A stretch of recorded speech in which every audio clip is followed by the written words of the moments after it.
You're watching Beyond Markets. Welcome, I'm Esther Awoniyi. Many thanks for joining us today. On the show, we'll get a progress report on the 650,000 barrel per day Dangote Refinery. As always, you can join the conversation with the hashtag Beyond Markets. You can send your thoughts, your comments to my Twitter handle. It's at Esther O. Awoniyi. Now, with some key equipment already on the way from China, Edwin Devakumar, an executive director at the Dangote Group, joins me to give an update on the Dangote Refinery. Thank you, Edwin. It's a pleasure to have you on the show today. Good morning. So let's start from the beginning. I mean, what's out there right now in terms of what we're consuming in the news is the fact that there's been a delay from the original planned launch date, and what we're hearing now is that the refinery will be ready somewhere between the first and second quarter of 2020. Help us understand. Talk to us about what this delay is about and if what we're hearing in 2020 is the actual date. Yeah, our original plan was to complete the refinery by the end of this year. Okay. Now it has got shifted by about 12 months. The plant will be ready for commissioning by the end of next year. We lost this period primarily because of the port congestion we faced. You know the situation in Apapa Port. That's the Apapa, the Tinkan Island? Both Apapa okay. Tinkan, okay. yeah. And bulk of the goods came there and got stuck, and we couldn't move it out. And the ports themselves were not used to handling this kind of a volume of goods. Huge volume of goods came all at a time. And unfortunately, the roads were in a totally bad shape, and goods coming in and going out has become a big issue. Finally, actually, we had to hire barges and start clearing, but none of the ports were handling barges before. So even to load from the jetty to the barges had limitation. The barges available in the country had limitation. Even we had to bring barges from China to assist us to evacuate.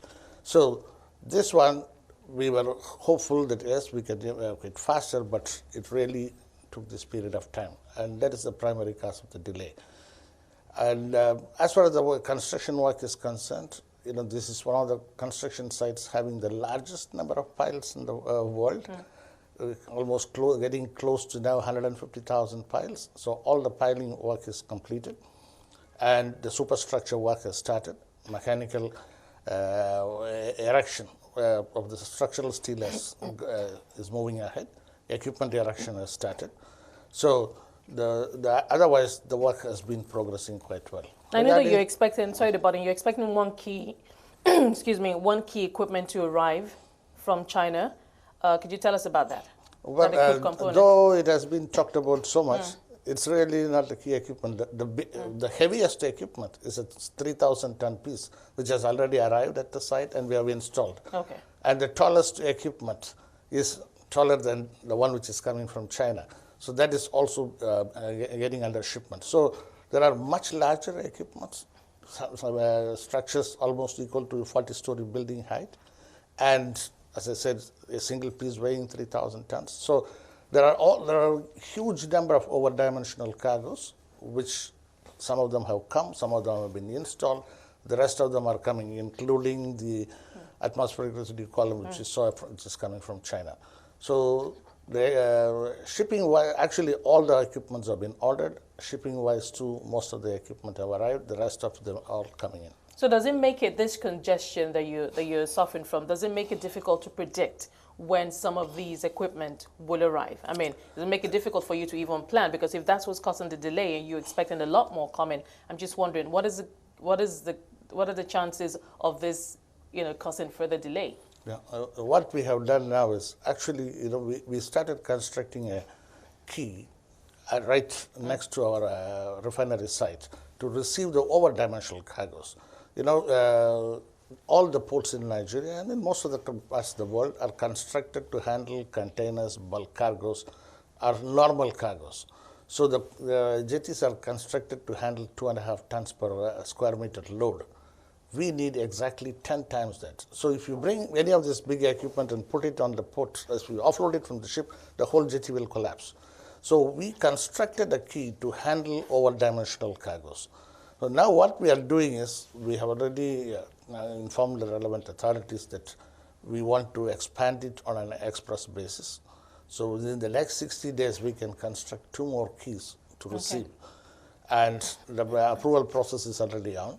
So once the approval is there, we will actually triple the capacity of what we are handling today at a Lekki port. Okay. So once that is there, everything will be under control. So the approval process is more or less there, and we are very confident that we can construct it within the time and we can receive the cargoes in time. Okay. So right now, we are very confident of the projections we are making. So do we have that? Can you confirm to us first quarter 2020, barring any? No, arrival of the equipment. But as I said, mechanical completion, we have shifted by 12 months. Okay. So instead of end of 2019, it will be end of 2020. So when you say mechanical completion, I'm just trying to understand, because, you know, for us, I mean, for the average Nigerian, we just want to, does that mean that the plant is completely, fully 100% built and ready for start? By first quarter 2020? No, end of 2020. End of 2020, yeah. Okay. I'm just curious now, because I know that, you know, this is also being financed by, you know, banks, both local and international. I'm just wondering, is this impacting, this delay, is it impacting on loan repayments in any way? Well, in fact, we have even already started repaying some of the loans. Yeah. So because the tenor was over, we have even started repaying the interest. We have started repaying the loans. So yes, it's a pressure on the cash flow, but we are managing that well. Okay. Now, how soon after completion, end of 2020, will the refinery be able to begin to put out a product? Well, the crude in. By end of 2020, the crude will start flowing in, and the department by department, the commissioning will start. The normal commissioning process for the complete refinery is a span of 6 months. Okay. But it's not that you have to wait till end of 6 months to get any product out. So as we go through each section, some of the products will start coming out. So we can start putting the goods into the market by the end of the 3rd month, but the full production capacity will be released by the end of 6 months. Okay, I imagine you're probably already talking to the NNPC, you're already talking to some international oil companies in terms of, I mean, how oil could be received and how these products are going to be dispensed. Talk to us about the structure and those talks you're having. Well, the physical receipt of crude and the export of the products is already designed and built into the refinery. Okay. The crude is received through 2 SPMs, what we call a single point mooring buoy. So it comes through the vessels, it goes to the single point mooring buoy, which is about 30 kilometers into the sea, and from there it is pumped to the refinery. Because the optimum, to optimize the freight cost, you have to receive the products in largest vessels. The larger the vessel you are receiving, the lesser will be the freight. So we have designed to receive even up to ULCCs, ultra-large crude carriers, and standard VLCCs. And the product evacuation, we have built 1.5 times our production capacity. So 75% of our production we can evacuate through road. Another 75% of our production we can evacuate through sea. So we have built another 3 SPMs to take out our products. One can take out gasoline, one can take out diesel, one can take out aviation jet. And we can, normally the largest vessels carrying these products are Suezmax vessels. So our SPMs are built about 20 kilometers into the sea. So these large vessels can come receive the product and go away. But of course, we can load smaller vessels too. And that they can handle 75% through sea, 75% through road. So you have total flexibility. If the demand through sea is more, we can push it that way. And if the demand in the road is more, we can push through the road. And inside the country, to reduce the road congestion, we can take the product and we can drop it in Calabar, we can drop it in Port Harcourt, we can drop it in Wari. So along the coast, we can drop the products. We can go to Atlasco and pump the goods to the Mosimi depot of NNPC. So we can move a lot through the sea, and we can also move a lot through the road. We have about 86 loading bays. Simultaneously, trucks can be loaded and take the goods out. So we have the flexibility. Then this is on the construction side, and the flexibility of evacuation and receiving of crude.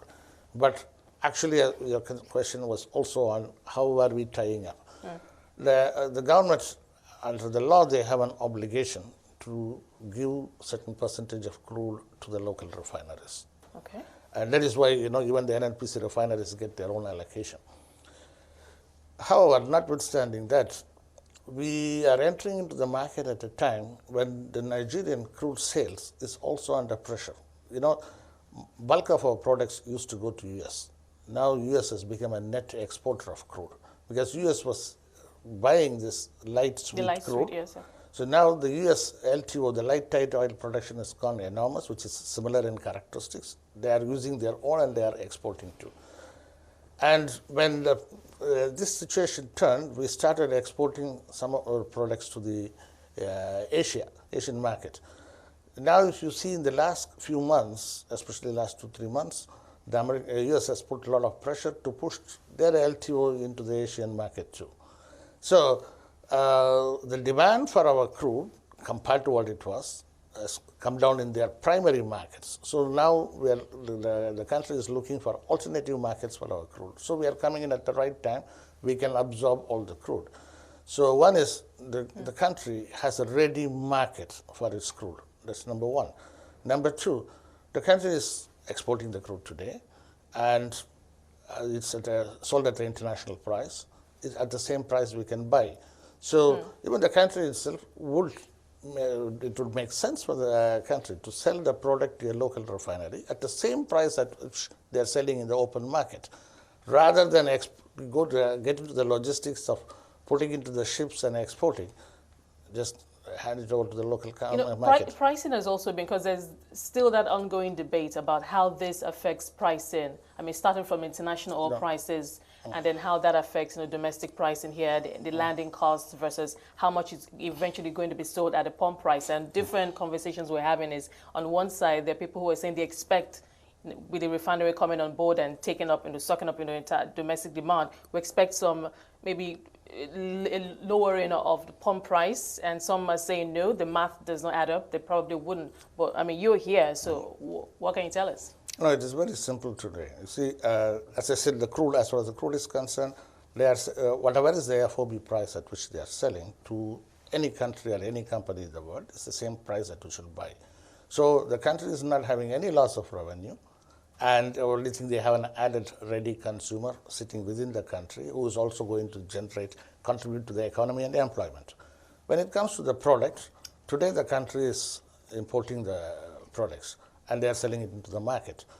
And as you know, diesel is not a subsidized product today. It's only the PMS, which is gasoline, which is a subsidized product. So what they are doing is they are taking the CFR price, and then they are subsidizing to meet their target price. We're going to have to pause here, and we'll take a short break and come back and pick up from where we left off. Thank you for your time so far. I've been speaking to Edwin Devakumar. He's a Group Executive Director at the Dangote Group. If you're just joining us, Edwin Devakumar, Group Executive Director at the Dangote Group, is giving us an update on the Dangote Refinery.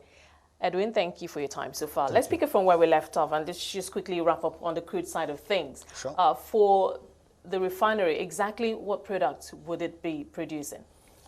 We'll be producing all the products consumed in Nigeria. You know, gasoline has the biggest demand. Our production capacity is 57 million liters per day, whereas the Nigerian consumption is 53 million liters today, as documented by NNPC. And diesel will be producing 27 million liters per day, whereas the Nigerian consumption is only 10 million liters per day. Okay. Kerosene will be producing 11 million liters per day against the Nigerian consumption of 9 million liters. And aviation jet will be producing 9 million liters per day against a local consumption of 1 million liters. So each product will be able to meet 100% of the Nigerian consumption, and we will have surplus to export. We specifically designed our refinery, unlike the refineries in the rest of the world, to maximize the gasoline, because the gasoline has the biggest demand in Nigeria. So apart from this, the refinery will also produce almost 900,000 tons per annum of polypropylene, and another 500,000 tons of polyethylene, and we'll also have the carbon black feedstock. Okay. So it is an integrated petrochemical complex. I guess that's good news for the country, that there would actually be, to meet total local demand, and of course there will be some there will be a lot of products which will be exported, then there will be huge generation of foreign exchange. Okay. Let's talk. In fact, if you net off the price of the crude, which, if they supply it to us, if they are going to sell in naira, there will be a loss in foreign exchange. So even if you net off the price of the crude, the total export from our Lekki project site, including fertilizer and refinery, will be bringing in about minimum 25% of the total foreign exchange earnings of the country today. Wow. That's a huge amount of foreign. That is significant. It will add to the stability of the currency, apart from giving good, huge forex inflows. Okay, well, that is good news. Let's quickly talk about the fertilizer plant. We have about 10 minutes left. Bring us up to speed where we are. I know that, I mean, in terms of readiness, it's way ahead of the refinery. Yeah, the fertilizer plant is practically ready. The plant is ready for commissioning, and we are on the last stretch of the gas pipeline, bringing in the gas. So next month, the plant will start receiving gas and start the commissioning process. I told you the refinery normally takes 6 months, being a huge complex for commissioning. Fertilizer takes 3 months. But what we have done is we have already started doing quite a lot of pre-commissioning processes. So we are quite confident that we'll be able to cut short that 3 months period. So before the end of this year, our urea will be in the market for sales. So by the end of this year, we'll have the production ready for sales. And there are 2 trains, each is 1.5 million tons capacity. Okay. So totally we'll have 3 million ton capacity of urea. But also we already have plans to expand. We can increase the capacity of urea production. We are adding a complex to produce NPK fertilizer. And in the years to come, it is designed in such a way that all the fertilizer which are required in the entire Africa, whether it is ammonium nitrate, ammonium sulfate, diammonium phosphate, monoammonium phosphate, all the products can be produced from this complex. So it's a complex which is going to develop as a one-stop shop for all fertilizer required in Nigeria. And second biggest in the world. In the world, in Africa. In Africa. It's the urea consumption production capacity-wise, it's the second biggest in the world, but we'll make it a one-stop shop for all fertilizer required in Africa. We are focusing on Africa because as you know, the amount of arable land available globally has come down. Population has been exploding. Food consumption has been increasing. There is going to be a tremendous pressure on the food prices because there is no land for increasing the cultivation of the food crops. So Brazil and Sub-Saharan Africa are going to be the breadbaskets of the world because these are the 2 parts of the world, Brazil and Sub-Saharan Africa, having enormous amount of water, and which is becoming a scarce commodity in most parts of the world, including Asia, and enough arable land. So the fertilizer demand in this part of the world is going to explode, so we'll be ready to meet all the requirements. So, but for a country like Nigeria, where we are in terms of the level of supply at the moment and how that could impact on prices, what can you tell us? Well, today, the consumption of fertilizer in Nigeria is one of the lowest in the world. Okay. It is consuming only 12 kilograms per hectare. Okay. Whereas if you see even countries like Ethiopia, it is 3 times the consumption. The global average consumption is 12 times that of Nigeria. It is 150 kilograms per hectare. You go to Brazil, it is 180. It is about 15 times the consumption. So we are one of the lowest fertilizer consuming countries in the world. So, for number one, we'll be able to meet the requirements of the country and create a big impact on agriculture. You know the role we have played in cement. The cement requirement in the country was curtailed by the port capacity to import cement. So it was all stagnating around 7 million tons. Today, we are alone. As you know, we have more than 30 million ton capacity. Others have expanded. So as the capacity expanded, the market also expanded because there was the availability.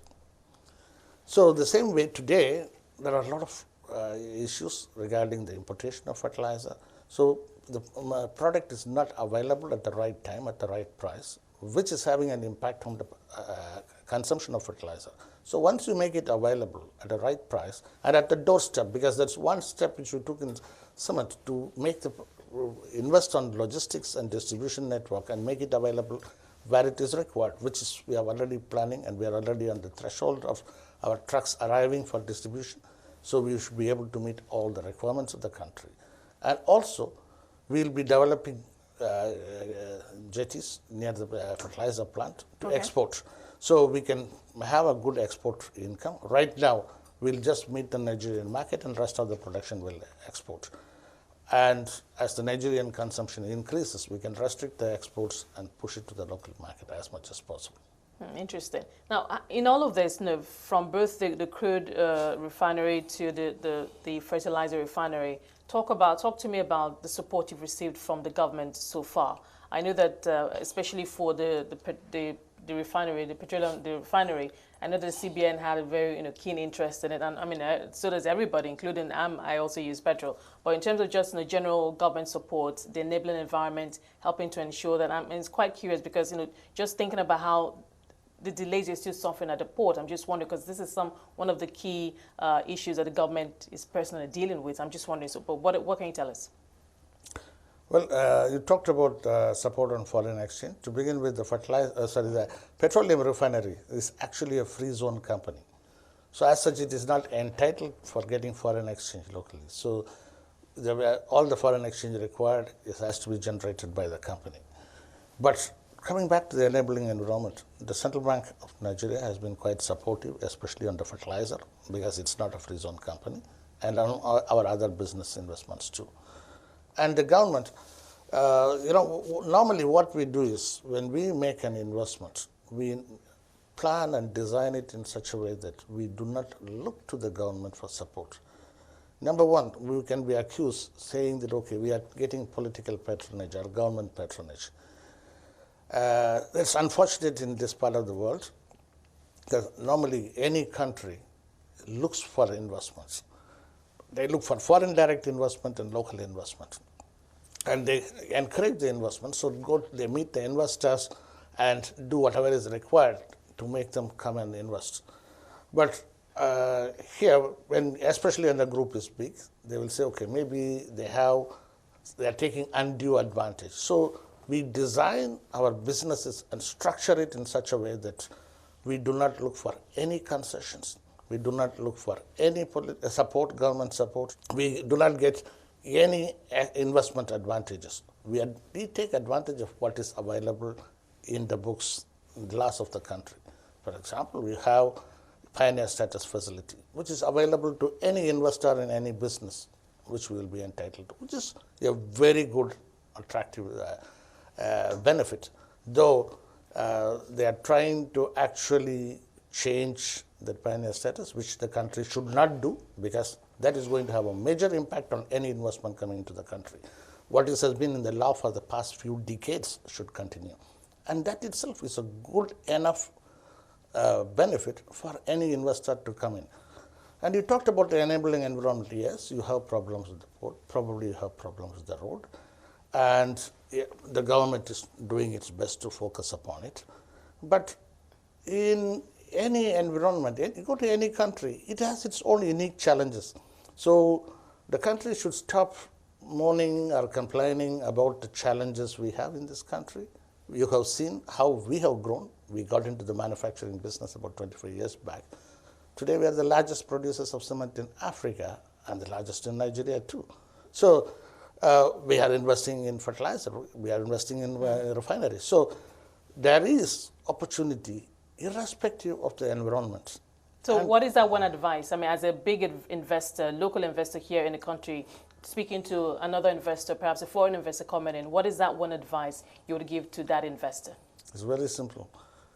When a Nigerian has the confidence to invest so massively in the country, it's a private investor.